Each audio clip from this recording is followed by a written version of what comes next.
Hi, everyone. I just thank you all for coming today.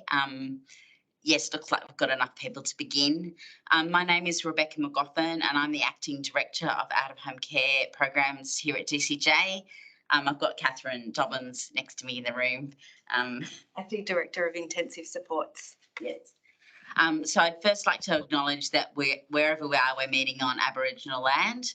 I'm on the land of the Darug people, and I would like to pay my respects to elders past, present and emerging, and also acknowledge my Aboriginal colleagues online today and the fantastic work that you do within the out-of-home care sector and your communities. So again, thanks for coming. A bit of housekeeping, as Kelly has kind of mentioned a little bit. If everyone could please ensure that they're on mute during the presentation. There will be an opportunity to ask questions later on in the webinar where you'll be able to unmute yourselves. We'll also be able to ask questions using the chat function. And we are recording this webinar, and it'll be available online in due course for those who cannot attend today. So also with us today is Jo Patel, and she's from the Strategy and Implementation Unit, as well as Kelly Walker from the PSP Implementation Team.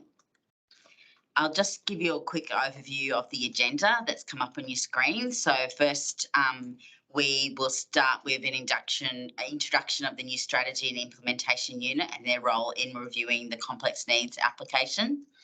We're also going to be then looking at the PSP packaged care service model that Kelly will have a talk through, and then we'll move on to the PSP, an overview of the complex needs application rules.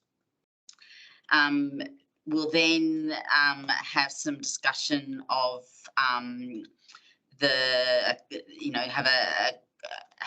to do the applications and give some case studies to help sort of look at how you can then apply for this where necessary. And we'll also speak to you about some of the next steps in our review of the complex needs work. So as I said before, we'll have time for questions at the end. I'll now hand over to Joan Fidel, the Director of Strategy Implementation Unit, to provide an overview of their team's role with the complex needs applications. Thanks, Jo.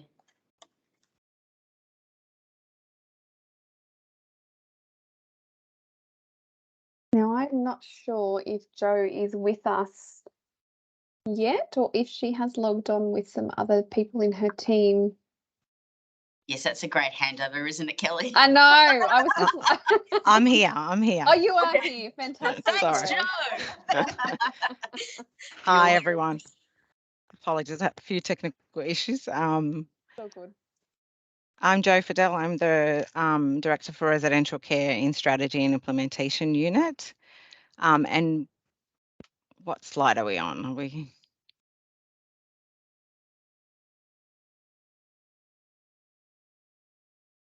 So just looking at how DCJ has changed how it processes applications. Yes, definitely. So within my team, the team has come together slowly since November, and in my team I have the Central Access Unit and the Interim Care Referral Unit that sits within the team. I have a Reform and Data team, and within that team the complex needs complex needs application processing staff sit within that team, and then I have the high cost emergency team that really processes all the briefing notes and all requests that look at ACAs, IPAs, special out-of-home care and those type of arrangements.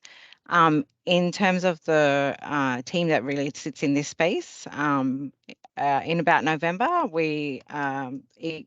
the team started to process all complex needs applications, and what they do is process them to go up to the DEPSEC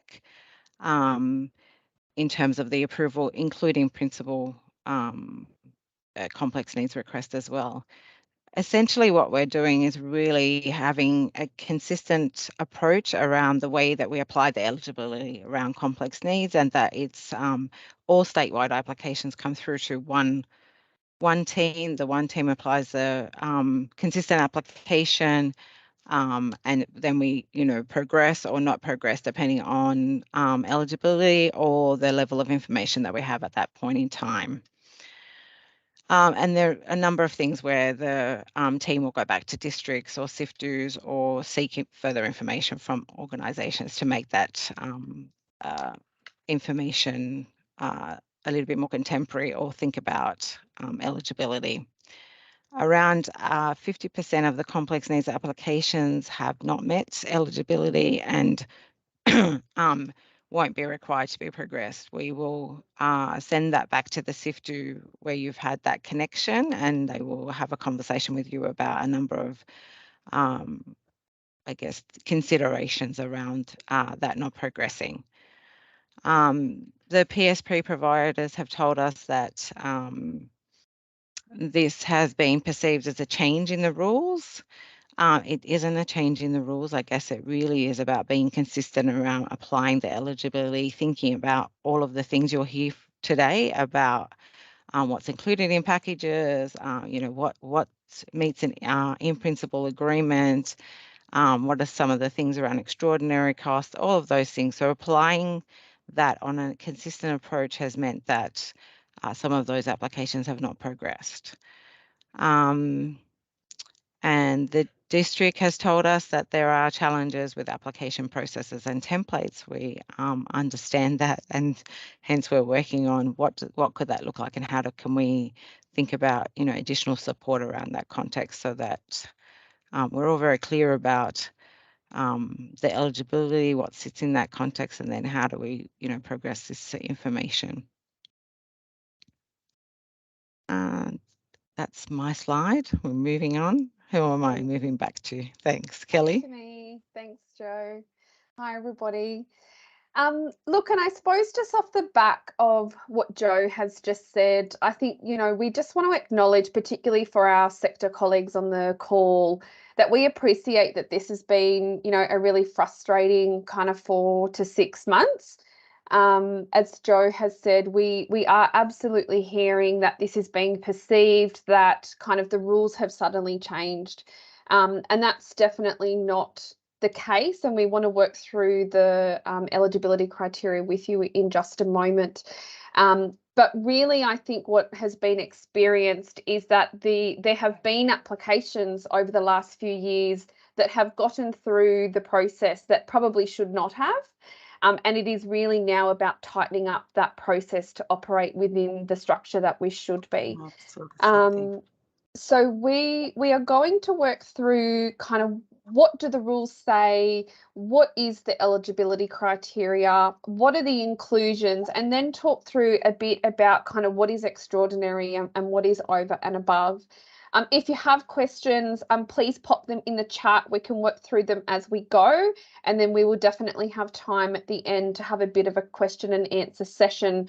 And we're going to work through a couple of case examples, I think, as Beck said, to talk you through what are some of those things that have gotten through recently.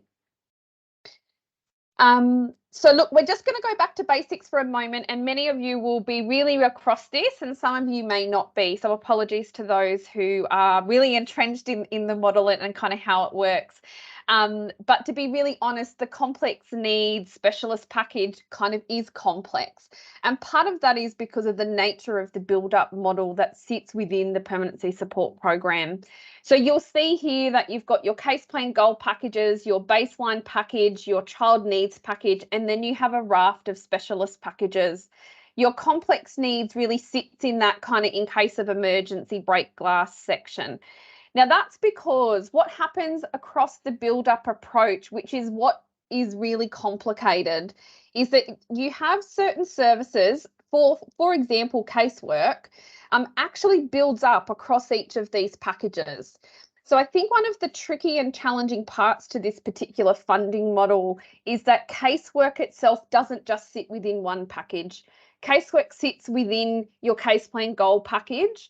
And if you're receiving a long-term care case plan goal package, if you then bump up to something like a permanency case plan goal package, of course, the number of casework hours increase. Then as you move across to your baseline package and your child needs package, again, the number of hours that you would be delivering to a child dependent on the level of need or the case plan goal will increase or decrease. And then, of course, when you start looking at specialist packages, maybe you're delivering cultural support planning or leaving care planning to a child. Again, those hours are going to bump up and bump down. That's just one example, but it just kind of paints the picture for you that the services that we deliver through this model is a bit tricky to kind of navigate when you think about that there's some funding in one package and the funding kind of incrementally increases. It might also incrementally decrease depending on what happens for that child. So the complex needs, specialist packages was really designed for those out of the ordinary situations. The model was designed to fully fund services for children, but we acknowledge that there would always be that one time that children are going to need something that wasn't thought about when the model was designed. We've seen over time that particularly for children in foster care, that has maintained more around some of our complex family dynamics. But we know that for the primary, and Jo, you might be able to talk a little bit about the volume of applications coming in maybe a bit later for us, that those kind of sit in the discretionary category, and the additional rostered staff is primarily where the applications are coming from. We know that the complex needs specialist package won't always cover the cost of the service because some of it might be funded from the existing packages already. Nellie-Ann, I'm just going to put you in charge because I can't see the chat in my screen. So if you think I need to just stop and jump to the chat, just give me a flag. So look, we might just kind of start with the business rules. Now, these are online. So for those of you who maybe came to the webinar on the permanency case management policy recently, we have just done a bit of a rejig of the website. So maybe go and get yourselves familiar with the website. There's a few tweaks to that. But if you go to the page that talks about the funding arrangements for PSP, you'll find all of the business rules, any of the application forms for all of the packages, as well as complex needs. So complex needs specialist package, and Leanne's just popped up a link, thanks Leanne, is available in extraordinary circumstances only, where the service or the support cannot be funded within the PSP package. Now, each category of the complex needs has specific eligibility criteria outlined in the business rules. So there is some catch-all criteria, but then each of those 4 categories really has its own kind of set of eligibility that you need to meet in order to submit an application for that option. So the 4 categories are therapeutic behaviour support, disability care, additional rostered staff, and category 4 being the discretionary extraordinary placement support. Now you'll see both kind of the picture here on this slide and on the next is kind of a copy of the current rules. So if you haven't seen that document before, absolutely kind of make yourselves familiar with it. Nothing that we talk about today doesn't already exist within the rules, and we are going to talk at the end about kind of what we want to do, particularly with the sector in terms of reviewing the, oh, now I've just gone back to the start. So you'll see here on this particular part of the rules, you can see that there's an immediate in principle approval. So that kind of outlines when you can make those, what the duration for the complex needs is, payments and invoices, and briefing notes. And then on the next slide, we're going to talk to the inclusions within the packages. So the business rules really step all of that out in terms of when can you apply, how long is the package eligible for. So you will see, for example, on the slide that the duration there is for a maximum period of up to 6 months for category 3, which is additional rostered staff, a maximum period of up to 12 months for categories 1, 2, or 4. So that's your therapeutic behaviour support, your disability care, or your discretionary placement option. So it is really important to think about where do the supports need to be put in place for a child or young person, because complex needs was never designed to provide kind of ongoing support for children for the life of their time in care. It was really about kind of putting in some of those extraordinary placement options, really on a kind of short to medium term basis. So as I said, the majority of applications received currently are for additional rostered staff or for discretionary placement supports. The immediate in principle approvals are approved for a maximum period of 4 weeks only, and the eligibility criteria still needs to be met. I think one of the things that we have seen, particularly with the immediate in principle approvals, is that they are coming in really without kind of having a look at what is the criteria and do I meet the criteria. So that's kind of a really important takeaway, that if you are in a situation where something has occurred for a child or young person and you need to kind of get that approval to expend the finances for the child, that you do have a look at the criteria, because we are seeing some of those coming in where it's become really evident that that hasn't been looked at. The other thing I would say in terms of the immediate in principle approvals is that it's really important where we have a case plan in place and we know that we need to put some supports or services in place, that the immediate in principle approval process is left only for those emergency situations. So we do see on occasions, and we get it, we've all been caseworkers before, we know that sometimes we are driven by crisis, but sometimes we do see applications where the case plan's had a particular item in it for some time, but we've really left it to the last kind of opportunity to put in the complex needs. And so because we've left it to, you know, kind of the last minute, we're having to use the immediate in principle approval process, but that was definitely not what it was designed to do. So for those sector colleagues, really have a think about what is the message to your staff. How can we be operating in a much more planned approach, particularly where, as I say, there's a case plan in place.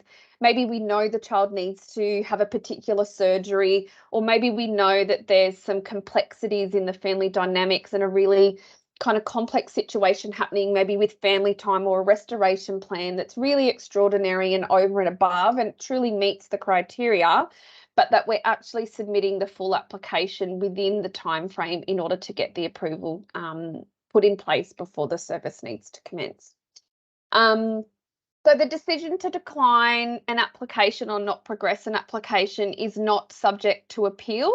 There will definitely be times when either the strategy and implementation unit or maybe your contract managers or SIFDU colleagues that you're working with in the districts might send an application back to you because maybe they feel that there's some missing information, or maybe there's information that could assist the application in order to be progressed. So obviously when you're asked for more information, those can continue to be progressed, but if it is declined or rejected, then those cannot be appealed in order to have that decision overturned.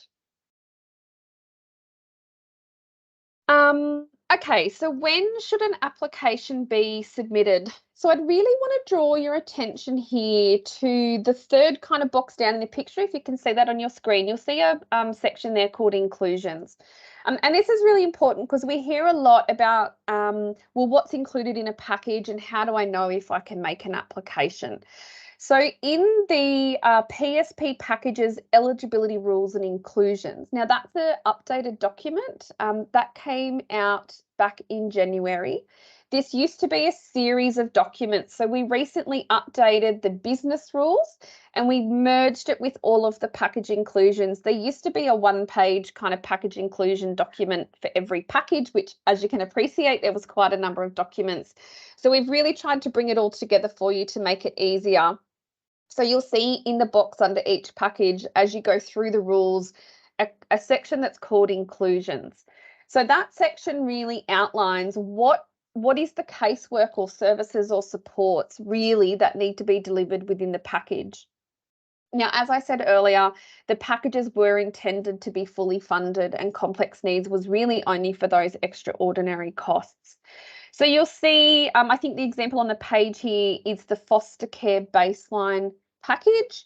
And you can see in the inclusions that includes things such as the carer onboarding costs, so things like recruitment, training, assessment, authorisation, case management, other staff commitments, including an agency's overheads, household expenses and child-related costs, and that kind of talks to your carer allowance. So things like the immediate placement needs, housing, utilities, food, transport, recreation, medical, general, dental, etc. All those things that generally carers are expected to cover. Development and implementation of all required plans for the child, planned absences and respite, management admin overheads, carer allowance, foster care caseworker training, including child-specific trauma and informed practice. Now, that's just one example. You'll find those inclusions across all packages sitting within those business rules, and Leanne has popped the link in the chat for you all. So I want to kind of talk you through how you really use the inclusions within the business rules to help you decide when you might put a complex need application in. So where an item is covered within a package, additional funding through the complex needs specialist package can only be submitted where that service or support is over and above what is expected to be delivered. Now, there's kind of a two-part prong to that. Now, part of it may be that the particular service or support that you were needing is so extraordinary that it wasn't something that was actually thought about. And we see that particularly for some of our children with maybe special needs or disabilities. It also may be that there are real complexities within the child's family, within their own environment, and we need to provide supports and services which are really extraordinary.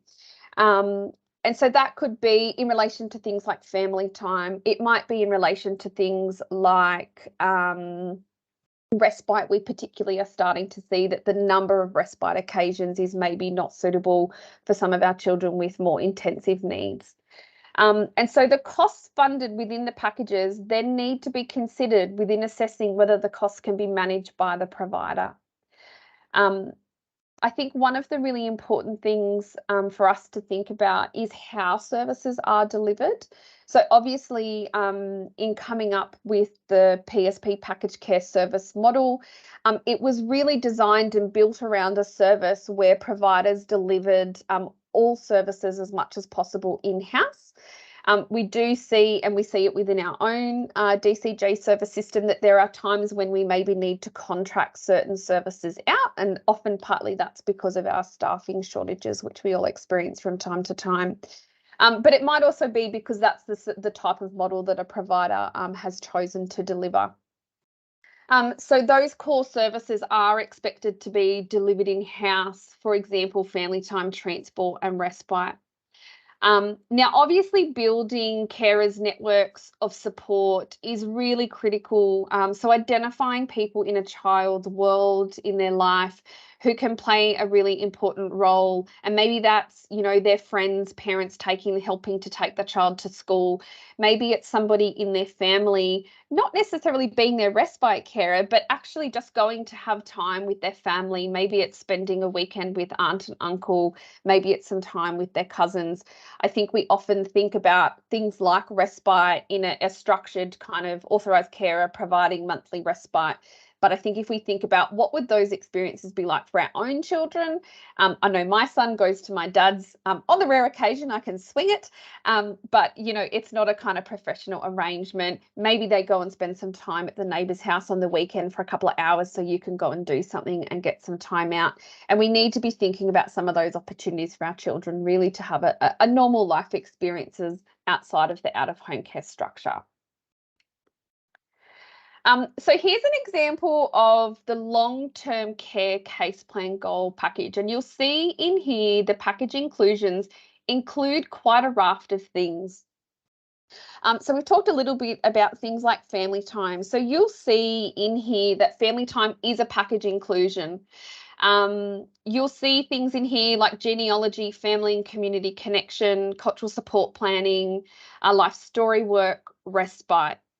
So when we kind of talk about, and I'll just flick back to the rules, that where an item is covered within a package, that additional funding through the complex needs specialist package is only submitted where that service or support is over and above what is expected to be delivered. Now, look, unfortunately, some of this stuff is not always kind of black and white that you can write in a policy that, you know, where you reach this particular threshold, that's then over and above. Some of this really is individual to the child and to their circumstances, because we need to take into consideration all of these items. Are these items all being delivered to a child and their family, and where might those packages be expended? So if we think about things like respite and like family time, which are two often requested supports through the discretionary category, we need to think about, in the case of respite, where is the quantity of respite kind of over and above what would be considered adequate within the package. Now, Leanne, maybe correct me if I'm wrong, because I always get it wrong. It's either 21 or 24 nights. I think it's 24. It's kind of the 1 month, 1 weekend a month is kind of what was costed within the package. That's one of the rare kind of package inclusions that I think we have provided. Now, there will be some children who maybe require additional in-home supports. Maybe they require additional youth work due to their intensive needs. Mentoring is also covered as a package inclusion in the child needs package. So this is where some of this gets a little bit complicated, because you need to kind of look holistically at all of the packages and where are some of those package inclusions. What's the quantity that you're needing to put in place to support the child? And then where can those kind of funds be drawn from? And is it over and above? And that's when you would kind of move towards submitting an application. Now, I don't think Jo would even say in her team reviewing these, it's not kind of simple rocket science. We acknowledge that this is complicated, and I think that's really evident even in Jo's team taking this on. I think we've started to see some delays in the processing of those applications, because we're having to take a really considered approach. We need to put time into reviewing the applications, kind of unpacking maybe the evidence that's been provided. Maybe it's a case plan document, looking at the inclusions for each package, and then trying to work out, is the particular service or support kind of over and above? And that is really challenging. And I guess that's the message we want to give you, that we understand that's tricky and we want to work with you because we acknowledge that we need to do some work to kind of make this simpler. Now, I'm just going to park for 1 second and just see, are there any, not broad questions, but particular questions about understanding any of the package inclusions?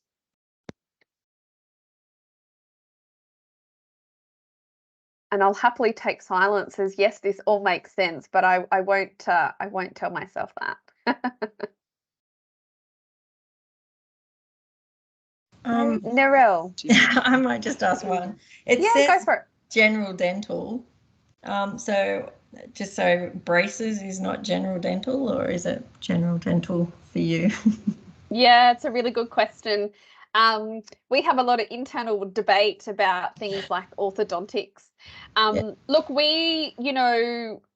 so that's a good example that we could kind of unpack. And Jo, I don't know if anyone on your team is kind of here to help me do this. My co-presenter is at the hospital because her husband is sick, so I'll press through. Look, generally we take the approach that orthodontics, and by that I mean braces, not all of the other work that goes around orthodontics, is that is complex and it's over and above what we have covered within the package. So by and large, applications for orthodontics tend to get through. However, it's all the things that often come with orthodontics that we don't necessarily say is always extraordinary. So I suppose we've got to think about what are the things you have to do to kind of identify that a child needs orthodontics, and going to the dentist is part of general dental. There is a dental scheme, and Leanne, you might be able to find a link and pop that in the chat for us. There is a certain amount of coverage through New South Wales Health, and this also talks to things like maybe when you're applying for therapies, we've got to look to mental health plans. So we need to be looking to what does universal services cover? What do we cover within the package, and then what is above and beyond? So sometimes we see applications, for really extraordinary kind of surgery. Maybe the child needs to have numerous teeth removed. It's really complicated, so we need to put them under anaesthetic. That's, of course, an expensive exercise. So it's quite individual, but it just depends what goes with that application for orthodontics. So it'll also depend on the cost, how much of the child's packages have been expended, whether there is, some funds sitting there. But generally speaking, we support those applications for orthodontics, so the braces or the plates. It's just in us thinking about what is the additional dental work, maybe fillings, extractions, surgeries. Some of that's in the grey area, and that will really depend. Does that make sense, Narelle? Great. Yep. Great. Thank Just wanted to you. check that one because that's No, always that's been a yeah. bit of It's a good example. Yep. yeah. Okay, I can see a couple in the chat. Can I ask about therapeutic life story work? Not general life story work, but the therapeutic life story work that is available. That's a really good question, Louise. I'm not sure if I have the exact answer. I presume you're talking maybe more about the Richard Rose kind of model of therapeutic life story work. Yes, I am. We've been informed that the therapeutic life story work is in the baseline package, but the quotes that we're getting back for therapeutic life story work are quite extensive. And we've been told we can't apply for complex needs for them. Is that the case? Yeah, look, I might come back, and what we might do actually after this is for those questions that are maybe a bit tricky and we want to just go away and check some of our internal stuff, we might actually come back out with some Q&As if that's okay. Yeah, brilliant. Thank you. And if my team can provide me some info while we're on the call, we can come back to it at the end. Fantastic, thanks. Thanks, Leanne. Leanne has shared the child dental benefits schedule. So if you're not familiar with that, please take a look, particularly in terms of providing some of the, not the orthodontic work, but certainly some of the, filling extractions, etc., that can be supported through New South Wales Health for those children. Nigel, it makes sense in concept, but the threshold issue is real. Absolutely accept that, Nigel. It's really tricky. So he's kind of saying family time, for example, it is not transparent to providers how much family time was calculated into the packages. So how would we know what is above what was costed into those packages? Yeah, look, what I would say to that, Nigel, is I think it's maybe a misconception or misunderstanding that the packages were costed in a way that is structured. So, the work that was done to develop the costing of the packages was not necessarily about this is how many hours we expect to be delivered. The work that was done was really around developing a holistic model to deliver out of home care using, how much work needs to happen within families. I think one of the challenges for us is that the model was designed in part, to some degree, we've moved away from a little bit. So when the model was designed, it was designed around, in theory, kind of here's a package for a child. And so when you add all of those packages up, you would be left with an amount of money that you would kind of go and deliver your case plan for that child for that annual period, and that you would be fully funded. And that within that package, there would be some flexibility. And for some children, you might spend a bit more, and for some children, you might spend a bit less, and that flexibility would kind of balance out. Now, I think the challenge for us over the years, we've heard a lot from our providers that that's pretty much impossible to do, that you kind of have to predict your maybe next quarter spending around the past quarter, and anything beyond that is a bit challenging. We moved a bit away from the flexible nature of PSP. And, so complex needs, for example, we ask you to look at how much money have you spent against the child based on the total sum of their packages. Now, the challenge with that is that was actually not how the model was designed. So the model wasn't designed in a way for us to say you must do one contact a month and you must have these many meetings and deliver this many hours. The model used a bunch of, costings really to work out how could we cost a flexible model, because the model was really around giving providers an opportunity to develop a model to deliver permanency, to deliver those services in a way that works for you within the framework, but in a way that's fully funded. And I think the challenge that we've seen is that we've moved a little bit away from that. Now, the department has committed to looking at the pricing, over the next period. We talked through that through recommissioning, but at the moment, kind of this is really kind of what the lay of the land is.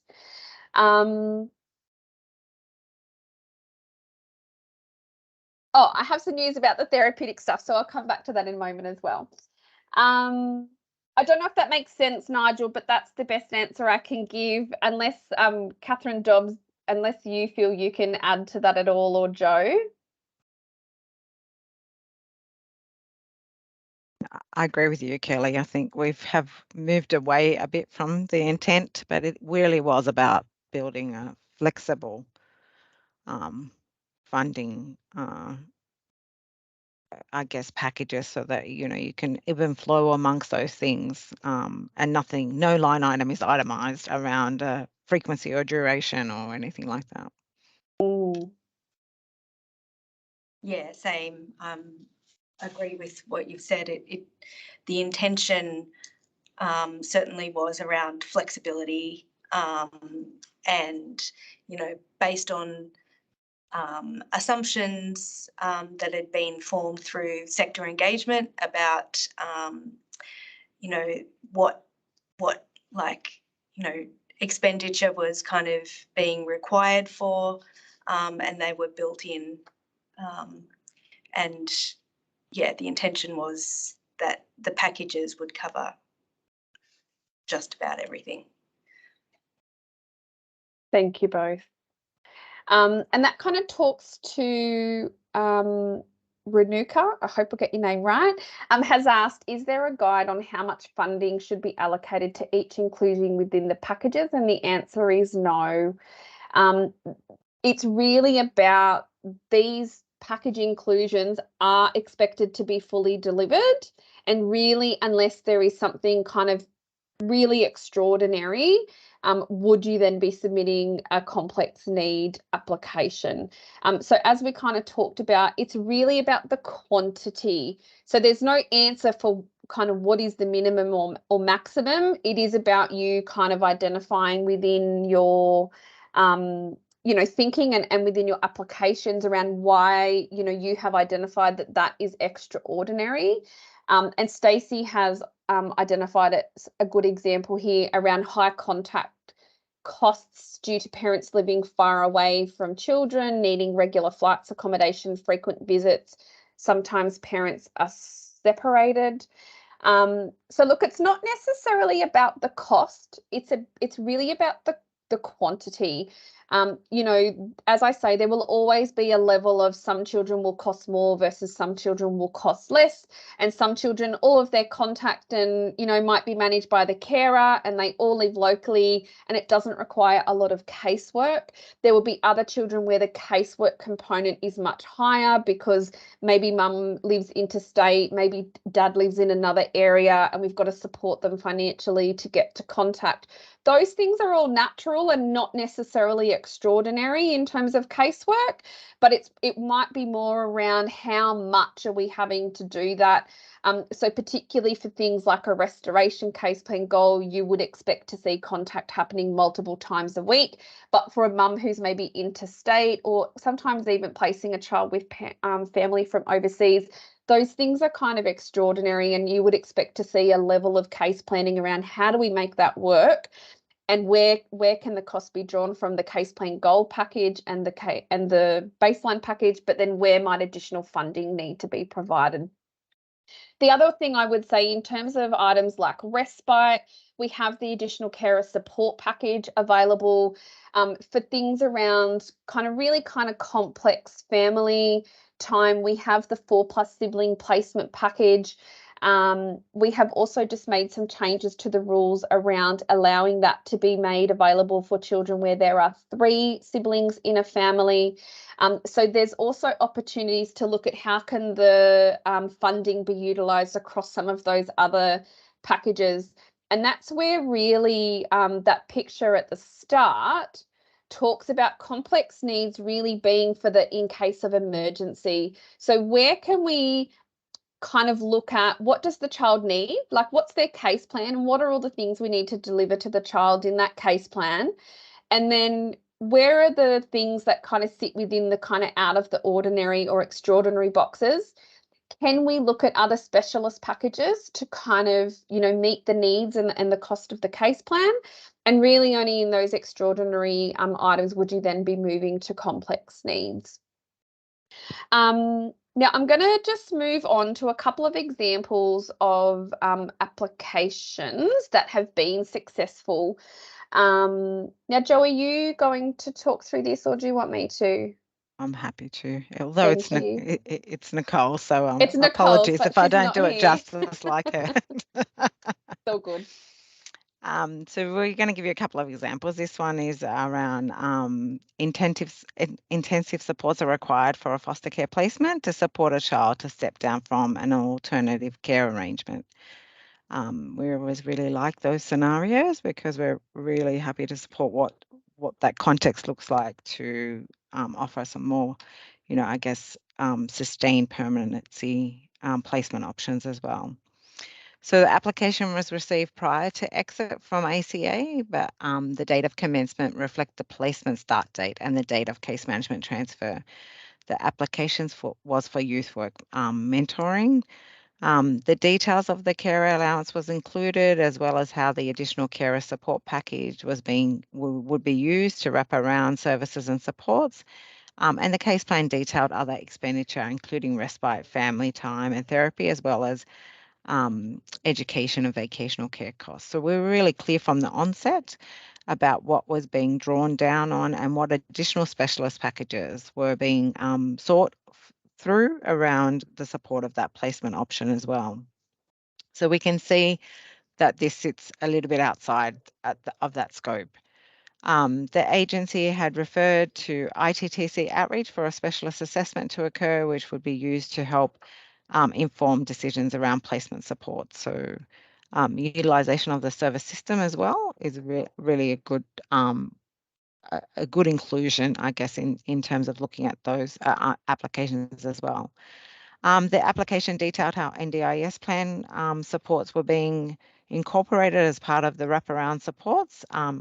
In the first instance, including details of the drawing that down. So we often are asking questions around the utilisation of NDIS if we are aware that a child has an NDIS plan.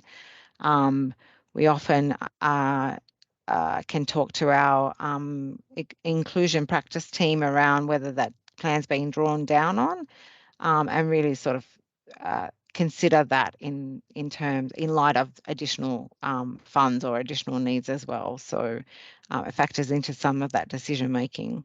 The NGO has sought consultation from that team as well to think about reassessment of that child's needs in NDIS. So that change of context, the change of placement may mean that child's eligible for a review, and that we really encourage that context as well across all of our space. So that's a good example of that stepping down and really planning for that support context in terms of that child, being supported in that foster care placement from the get-go. And we're really thinking about what does that support need so we can sustain and make sure that placement is stable. This is a example of an additional rostered staff. We get many of those applications. So additional rostered staff is required for 3 children in an ITC home. The requirement for additional staff was evidenced by recent information, including specialist reports, risk management plans, and a reviewed behavioural support plan, which outlined how staff recently undertook training to respond to the new strategies in the plan.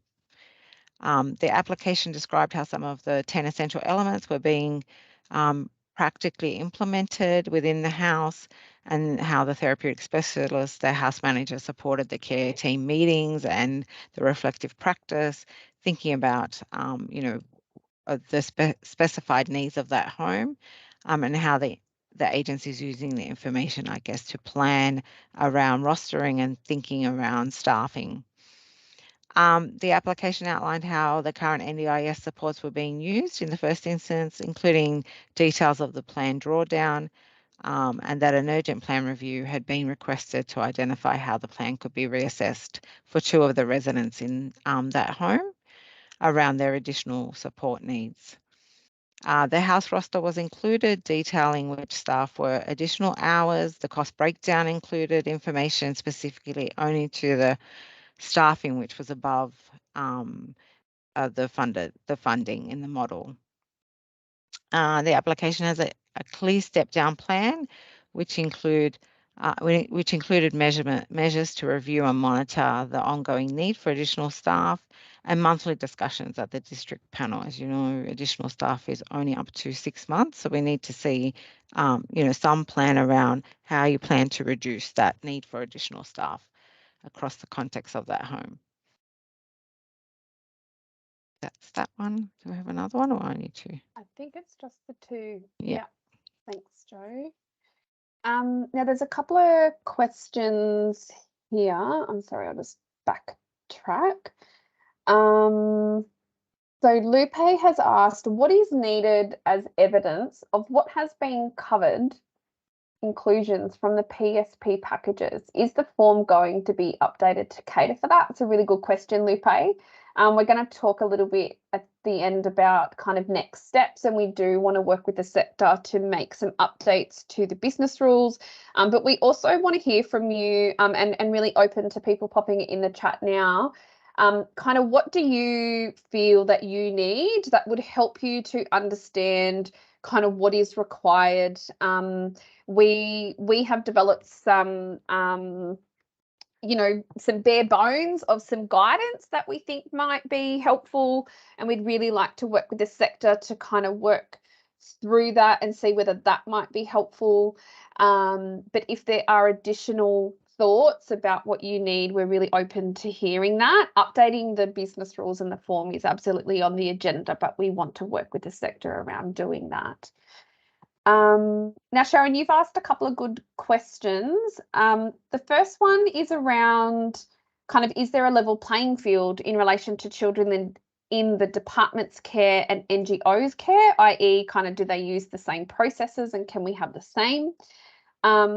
My answer to that, Sharon, I guess really is that DCJ doesn't deliver out of home care in the same way that our NGOs do. The majority of children in the department's care are children in relative kin care and supported out of home care. There's very few children that we deliver services to in the same way that you do. The financial guidelines that we have for our DCJ staff, in a way, as best as they can, mirror, noting that they don't apply for complex needs. They have separate processes to apply for funding. If anything, I would say that our DCJ processes are probably much more strict and stringent. And definitely we already know that the funding delivered to PSP is in addition to what our DCJ kind of children are funded. So we know that when we developed PSP, I can't remember the cost off the top of my head. Catherine Dobbins, you might.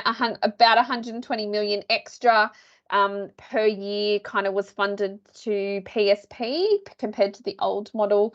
And we've obviously received additional funding last year for the next 4 years to bridge the gap. We know that the expenditure is significantly over what budget we have been given from New South Wales Treasury. So I would probably say that it's not a level playing field in many respects, kind of in terms of what the budget's showing. Can we have data for both groups of applications, success and non-successful? I think we can do that, Jo. I think we can probably share that out through ACWA and ABSEC in relation to what applications are we seeing. What we won't have is applications that kind of go through to the district. So definitely we will have data that around the number of applications that go through to the strategy and implementation unit, but there will be applications that filter through to maybe your SIFDUs and your commissioning and planning that really, we kind of make a decision not to progress at a much kind of lower level. Jo's team are the ones that kind of progress all the way up through the district and kind of hit the strategy and implementation team. Is that right, Jo? Yeah.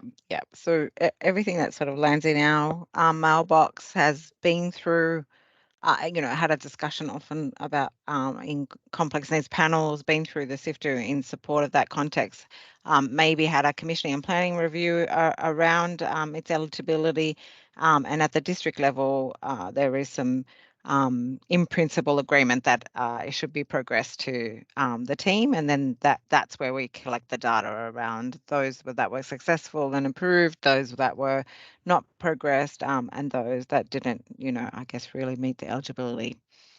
So we hold that, but yes, we wouldn't be holding any information that's sort of happening at a district level if it hasn't progressed to us. Thanks, Jo. Sharon has also asked around applications that are trying to prevent a placement breaking down and leading to an ACA.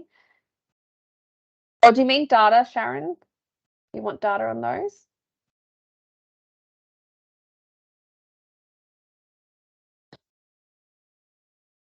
Hi, it's Marie here, and sorry, I've dobbed Sharon. It's Sharon's computer. Oh, it's you, Marie, but it's Sharon. That's That's okay, Marie. Go for your life. Sharon will. Yeah, it's just about where generally people are obviously only applying for these when they're worried that there is an extraordinary case where the placement does look quite wobbly, if you like, and that the in particular in foster care, and indeed that the I'm not talking about ITCM, but about the foster care placements here.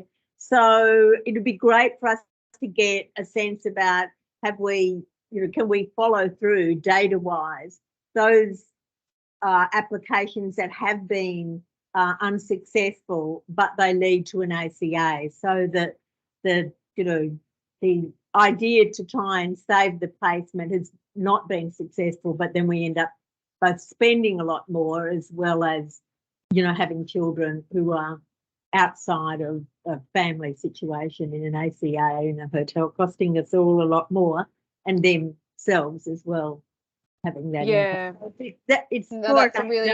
it would be good for us to track that over a couple of months to get a bit of a sense about, have we got it at the right level? Are we avoided costs as much as allowing costs? So, because I appreciate what you're saying about the 120 million, but there's more than 120 million sitting in the ACAs there. So we kind of need to include it all. That's all.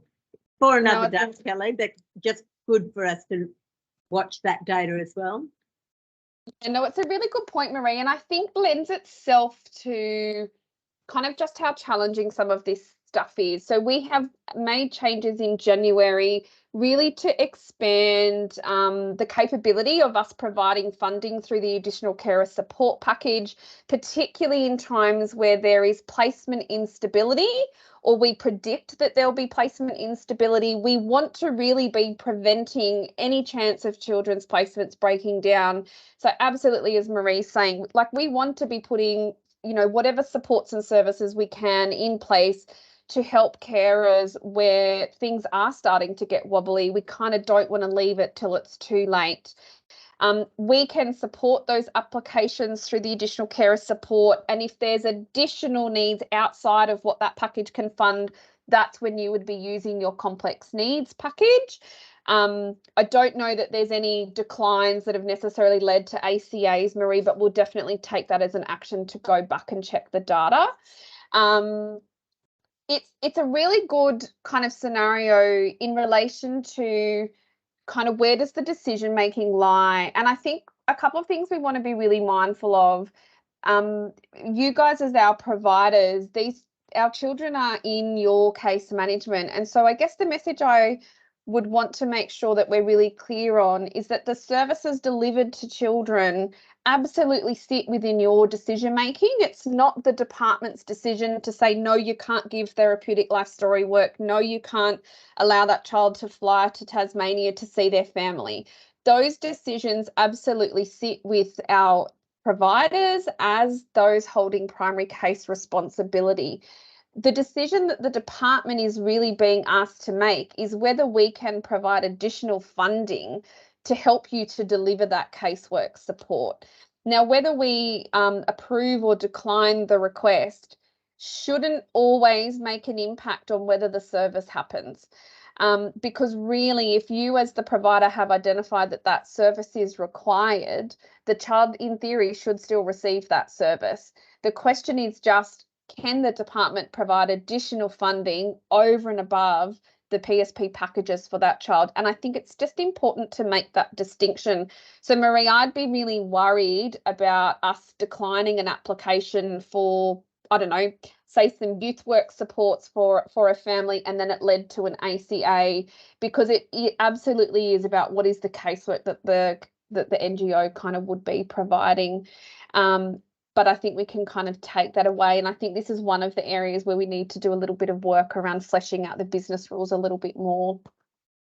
Now, Jessica has asked a question in relation to a child who's not in placement or a family time example.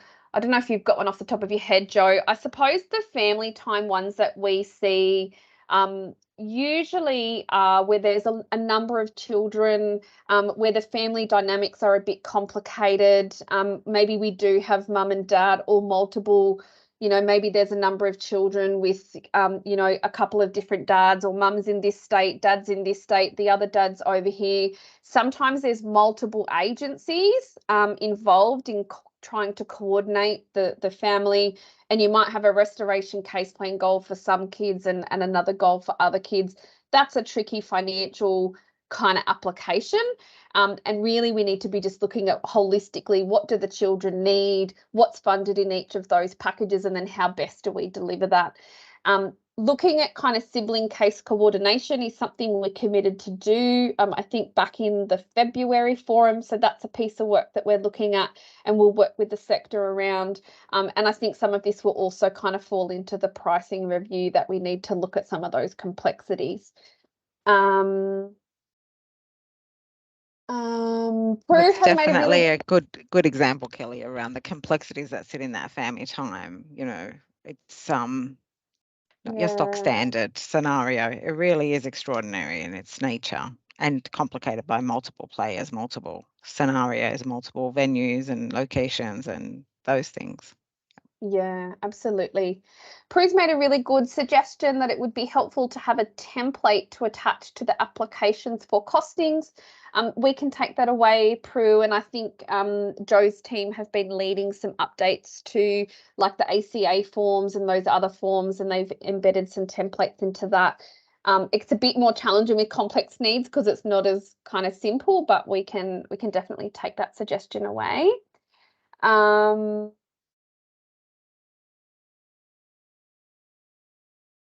April has asked whether previous applications that were declined based on different business rules can be resubmitted. I might need some more information, April, and really happy, we've got our emails on the back of the slides, happy for you to kind of send us through the example that you're maybe talking about, and we can have a look at that. The rules haven't necessarily changed, I guess, is what I would say. There has been some minor clarifications made, particularly things like the ACS package. I think there was mention of children with low needs couldn't apply when in fact they can. Jessica is suggesting we had some guidance that complex needs applications could be applied for additional casework for a young person not in placement, but we're not clear on the expectations of the inclusions. Yeah, look, I think we appreciate that children who are not in placement, depending on their scenario, that sometimes those young people can be really challenging to manage, particularly where they're difficult to get in contact with, and that the casework involved in that is really onerous. I absolutely think that the not in placement package is one of those packages that we need to look at in terms of the pricing review. But the inclusions are listed in the business rules, so have a look at that, Jess. Christy's saying, can we get a de-identified complete application to use as a guide? Look, the team have put these examples together that you can see on the slide here, and Jo, I think we could commit to sharing a couple more examples like you see on the slide I don't think we could give a de-identified application form. I think what we would start to see is a cut and paste in every application that comes in. And even though you de-identify them, sometimes it's still obvious kind of the situation for that family, but we could definitely commit to some more of these kind of what are we looking for? Is that, or what do you think, Jo? Like a checklist or things to consider when I think might be a bit yeah, more those useful. things are helpful. Yeah. And Christy's also said that potentially a checklist of what to include. Much more useful.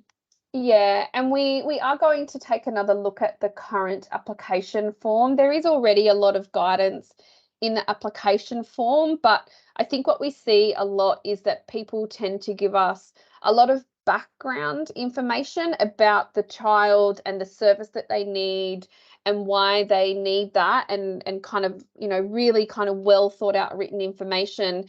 But then why they need additional funding is probably the area that is the most limited, but that's really the one thing that we do need. As I say, we're not necessarily the decision maker about whether the child needs the service. That is really for the NGO to decide as part of their case management, but the providers are seeking us to approve that additional funding. And so making a case for why it's extraordinary, why it's kind of over and above, and why it can't be covered within the existing packages is really where those applications need to lend itself to.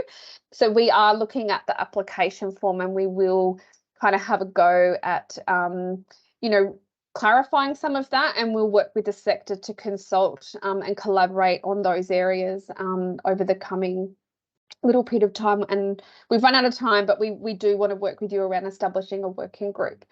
I'm just checking if there's anything else critical there.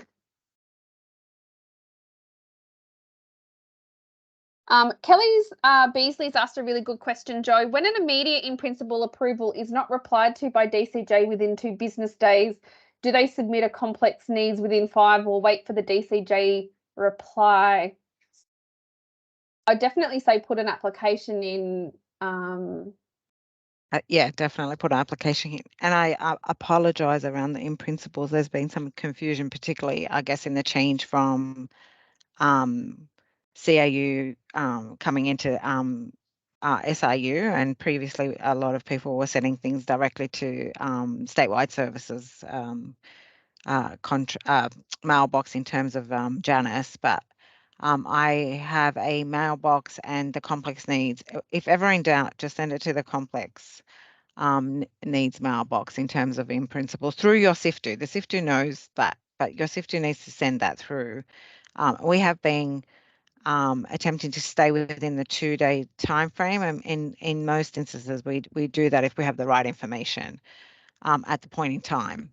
So sometimes there is a bit of back and forth, but generally we will put it up to the DepSec within that time frame and then hopefully get that back to you. But we always say that if you, it's about safety and well-being in principle. You first and foremost have to meet the eligibility, and sometimes we find that it's the day of instead of, you know, beforehand. It's about to come. So there are some things that, like these, sometimes there's an indication that it is a planned activity, but we've, you know,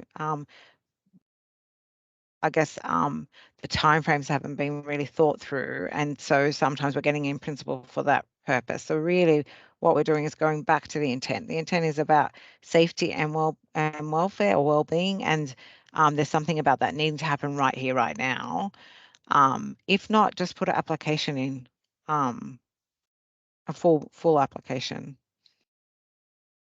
But we're mindful of the timeframes, and we are attempting to keep within those. But and the better we get at providing all of the material that we need to, you know, easily assess those things and not have to go back and forth to SIFTUs and providers, then the better we'll get at meeting those timeframes as well.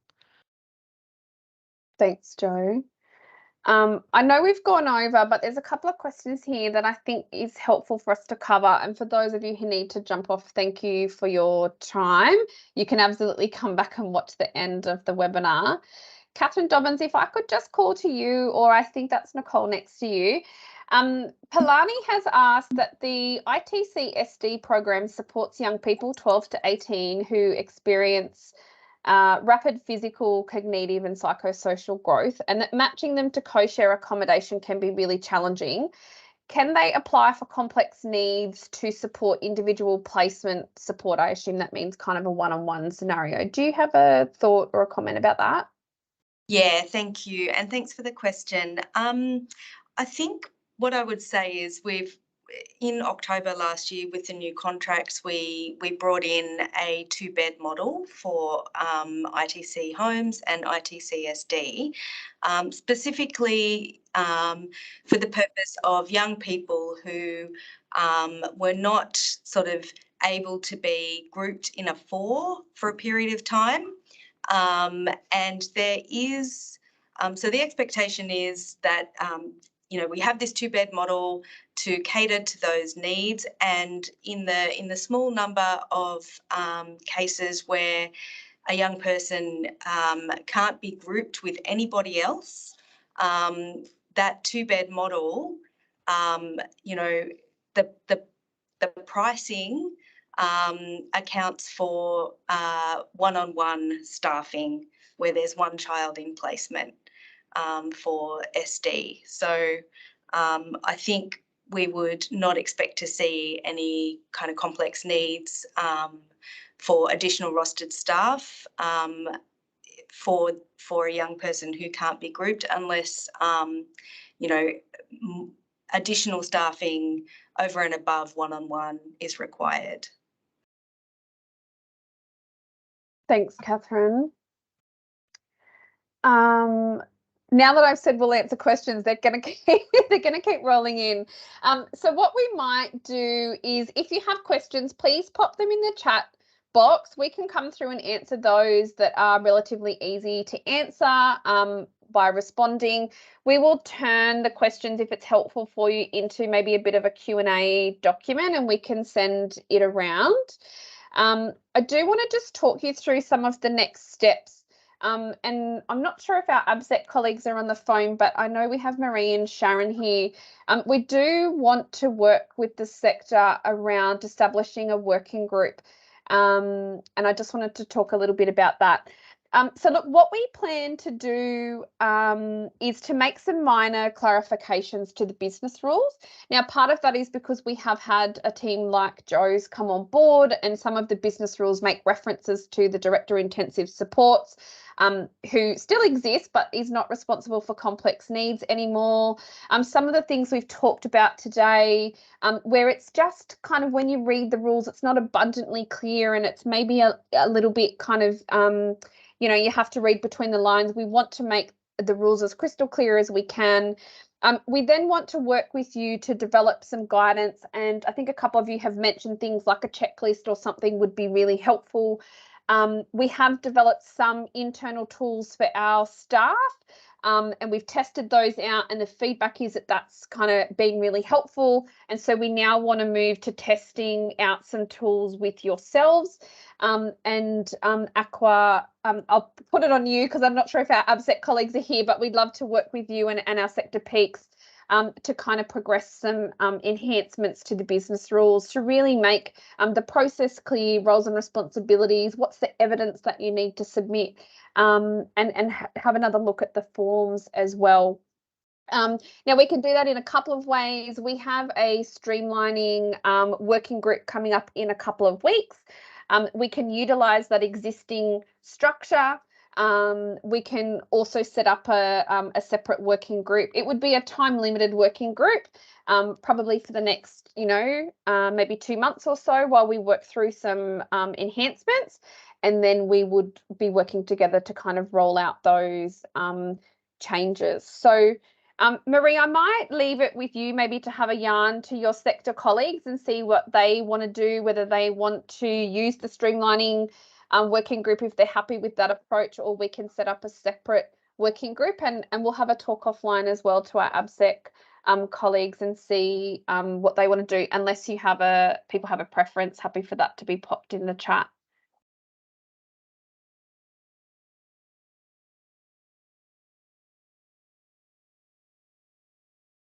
I can see you wanting to, yeah, beautiful.